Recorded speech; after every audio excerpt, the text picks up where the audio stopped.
സ്വർഗം നേടിയെടുക്കാനുള്ള അനേകം പ്രവൃത്തികളിൽ ഏറ്റവും പ്രധാനപ്പെട്ട ഒന്നാണ് എപ്പോഴും അള്ളാഹുവിനെ പറ്റി ബോധവാനായിക്കൊണ്ട് അവനെ മാത്രം അനുസരിച്ച് ജീവിക്കുക എന്നത്.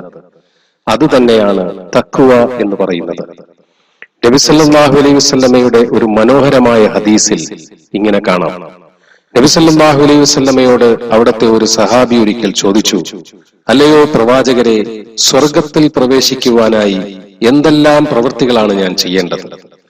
അതായത് എന്തെന്ത് പ്രവൃത്തികൾ കാരണമാണ് ആളുകൾ സ്വർഗത്തിൽ പ്രവേശിക്കുന്നത്, അല്ലെങ്കിൽ സ്വർഗാവകാശികളുടെ സവിശേഷതകൾ എന്തെല്ലാമാണ്? ആ അവസരത്തിൽ പ്രവാചകൻ 2 കാര്യങ്ങളെ പറ്റി പറഞ്ഞു. വെറും 2 കാര്യങ്ങൾ. ഏതൊക്കെയാണവ? പ്രവാചകൻ പറഞ്ഞത് ഇതാണ്: ഒന്ന് തഖ്വയും, രണ്ടാമത്തേത് നല്ല സ്വഭാവവും. സുബ്ഹാനല്ലാഹ്, ഈ 2 കാര്യങ്ങളാണ് സ്വർഗം നേടിത്തരുന്നത്. അതുകൊണ്ട് തന്നെ ഈ പറഞ്ഞതിനെ കുറിച്ച് നാം ശരിക്കും ഒന്ന് ആലോചിക്കേണ്ടതുണ്ട്. നമ്മുടെ നല്ല പെരുമാറ്റം അല്ലെങ്കിൽ നല്ല സ്വഭാവം അത് നമ്മെ അള്ളാഹുവിന്റെ പ്രിയപ്പെട്ടവനാക്കി മാറ്റും. പ്രവാചകൻ സല്ലല്ലാഹു അലൈഹി വസല്ലം ഒരിക്കൽ പറഞ്ഞു, നല്ല സ്വഭാവത്തിലൂടെയും പെരുമാറ്റത്തിലൂടെയും ഒരു വ്യക്തിക്ക് അള്ളാഹുവിങ്കൽ ഉന്നത സ്ഥാനങ്ങൾ നേടിയെടുക്കാൻ കഴിയും. ഒരു മനുഷ്യനിൽ നിന്നുണ്ടാകുന്ന മോശം സ്വഭാവവും മോശം പെരുമാറ്റവും അവൻ അള്ളാഹുവിൽ നിന്നും അകന്നുപോയി എന്നതിന്റെ ലക്ഷണമാണ് എന്നൊരു ഹദീസിൽ നമുക്ക് കാണാം. അത്തരക്കാർക്ക് അള്ളാഹുവുമായി ദൃഢമായ ഒരു ബന്ധമുണ്ടാകില്ല. അള്ളാഹുവുമായുള്ള അവരുടെ ബന്ധത്തിന് കോട്ടം സംഭവിച്ചിട്ടുണ്ട്.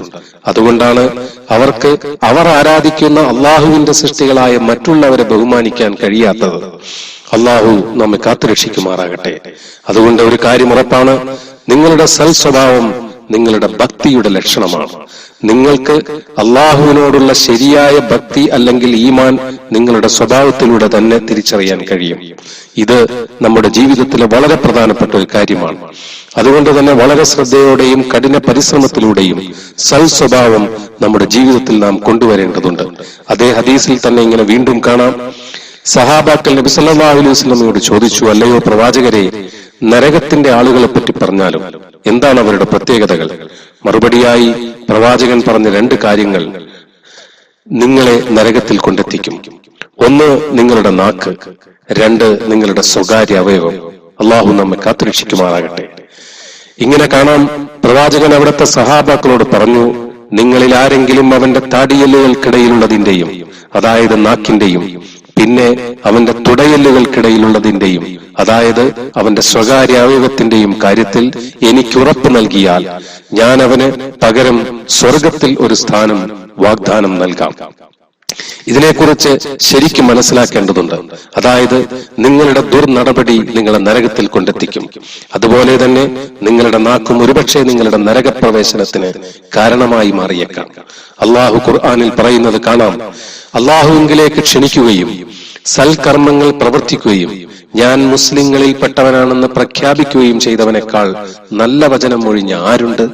ഇവിടെ അള്ളാഹു ഒരുവൻ അവന്റെ നാക്ക് ഏറ്റവും നല്ല കാര്യത്തിനായി ഉപയോഗിക്കുന്ന ഒരവസ്ഥയെ പറ്റിയാണ് പറഞ്ഞിരിക്കുന്നത്.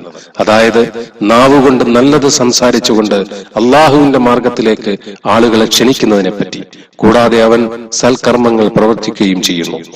നമ്മളിൽ ആരെങ്കിലും ഞാൻ മുസ്ലിമാണ് എന്ന് പറയുന്നതോടുകൂടി അവൻ അവന്റെ നാക്ക് നല്ല കാര്യങ്ങൾ പറയാനും അവന്റെ ജീവിതം നല്ല പ്രവൃത്തികൾ പ്രവർത്തിക്കുവാനും മാത്രം ഉപയോഗപ്പെടുത്തുന്നു എന്നുള്ള കാര്യത്തിൽ ശ്രദ്ധിക്കേണ്ടതാണ്. എങ്കിൽ ഈ ഭൂമിയിൽ നിന്നും വിട പറയുന്ന നേരത്ത് അള്ളാഹുവിന്റെ മലക്കുകൾ നമ്മുടെ അടുത്ത് വന്നുകൊണ്ട് അവന്റെ സ്വർഗത്തെക്കുറിച്ച് നമുക്ക് സന്തോഷ വാർത്ത നൽകും.